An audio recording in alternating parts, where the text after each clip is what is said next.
Okay, part 2, paying for weight loss surgery in Australia. Like I said, APRA, apply for it. It's not just for weight loss surgery. And actually, I didn't even know that they would pay for weight loss surgery. I know APRA, I've dealt with them before as a social worker. I never thought in my wildest dreams that they would pay for weight loss surgery.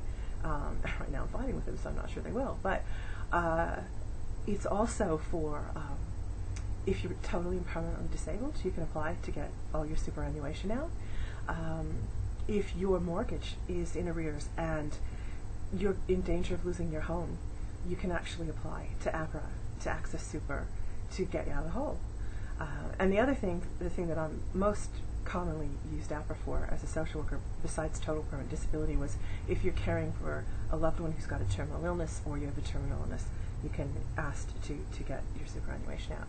Just be aware that if you're 55 or younger, that they will take 21.5% as an average of your super.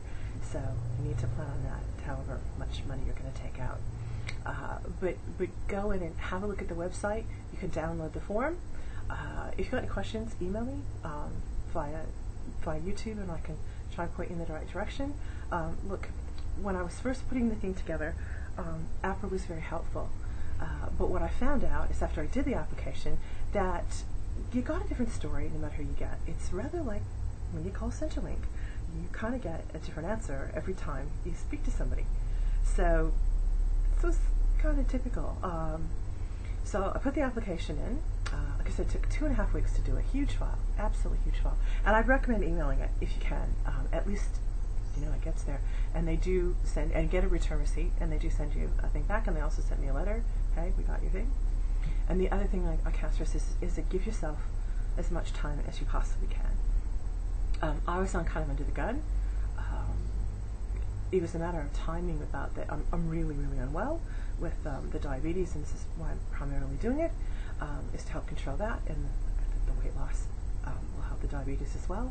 But the Roux-en-Y gastric bypass has been proven to be quite successful in helping people with diabetes. It's been said that sometimes it goes away. I'll be happy if I don't have to take needles anymore, just the pills, or control the diet. That's okay. I'm cool with that. But get in there and do it, and give yourself a lot of time. They had a big run on. I put my application in probably about 3 weeks ago. My surgery's in 2.5 weeks on the 26th of May, and I had originally been told by an APRA customer service person that, you know, if you put on there it was urgent, the doctor wrote in his thing it was urgent, and your thing was coming up, and you had stuff to do, that they would high prioritize that. Crap like crap. Did happen in my case. I had stuff up like you wouldn't believe that said I needed this right away, and it still took 2 weeks. They proceeded to call me and left me a message, and so I rang them, and I got an interesting message that I didn't expect. Why can't you have surgery in Cairns? How come the surgeon can't do it there? Why do you have to stay in Brisbane so long? Why does this have to happen? Why does that have to happen? They didn't like the letter that my GP wrote because, oh my God, he didn't put a date on it. He said everything else that they wanted to say. So now I have to go back and pay another office call, probably another $90, and I only get 60 of it back, to say, put a date on it, and to say all this really prescriptive stuff. It was like they cut and pasted a letter together, and it was really mind-blowing, and didn't see that one coming. So get yourself some time, because now we're coming down to crunch time, and always have a contingency plan. Downfall of a social worker, probably. I always have a contingency plan. Actually, I have about 3. So we're figure it out. Still proceeding with it. Probably the most difficult thing, and the things that I had an issue with, was the travel.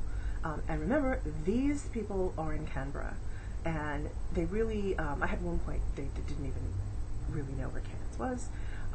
They certainly didn't know the little tiny place where I live, which is a fair ways out, and they were kind of going, oh, well, yeah. Like I said, people in Brisbane, average people in Brisbane who don't have to deal with healthcare, or they've never lived up north or in a remote part of Australia, have no idea what they're in for.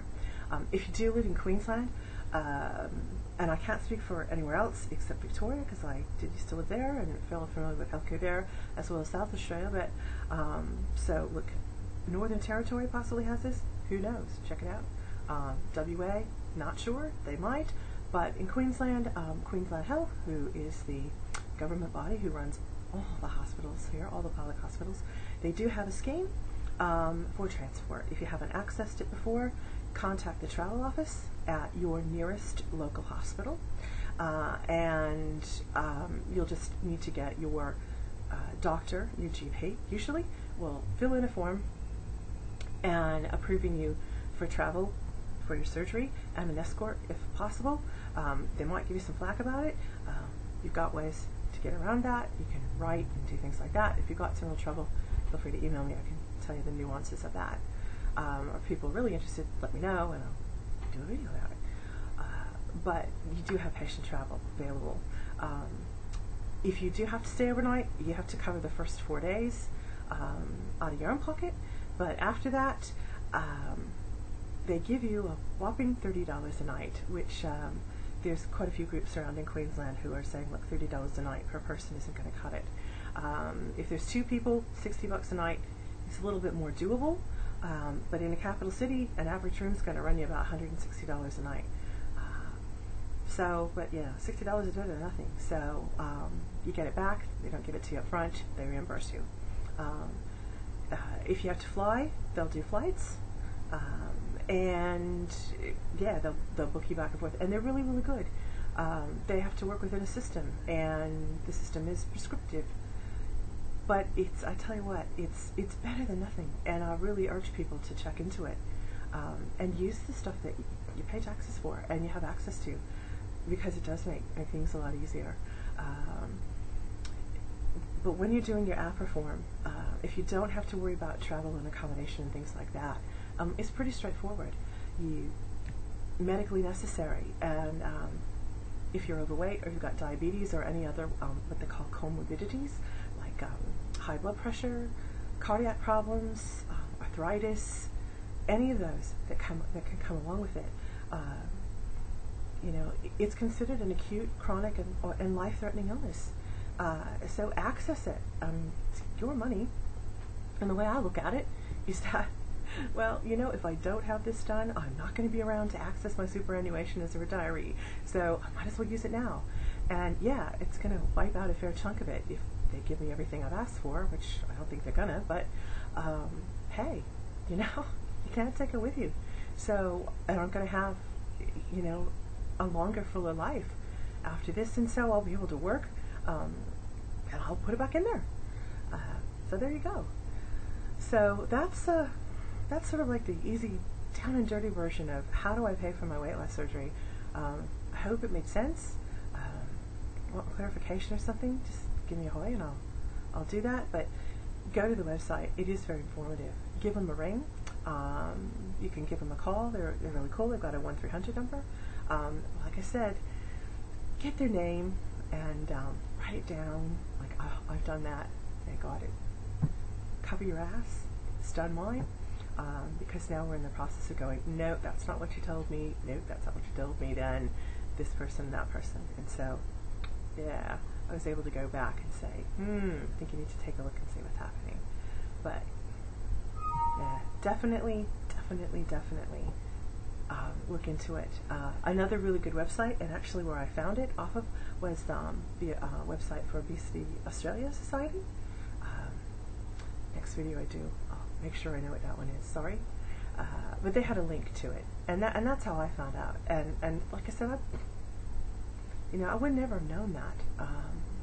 I never in my life thought that they would consider weight loss surgery for that. But I guess in my case, I'm looking at it.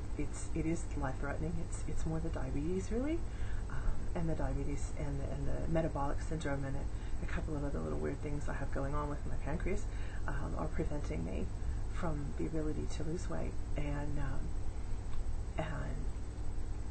to have all those things to be able to exercise. And I've got quite arthritis as well, and so there's a whole gambit of things that's going on. So anyway, there you go. Tune in next time, and we'll talk about more fun stuff. Okay, cheers.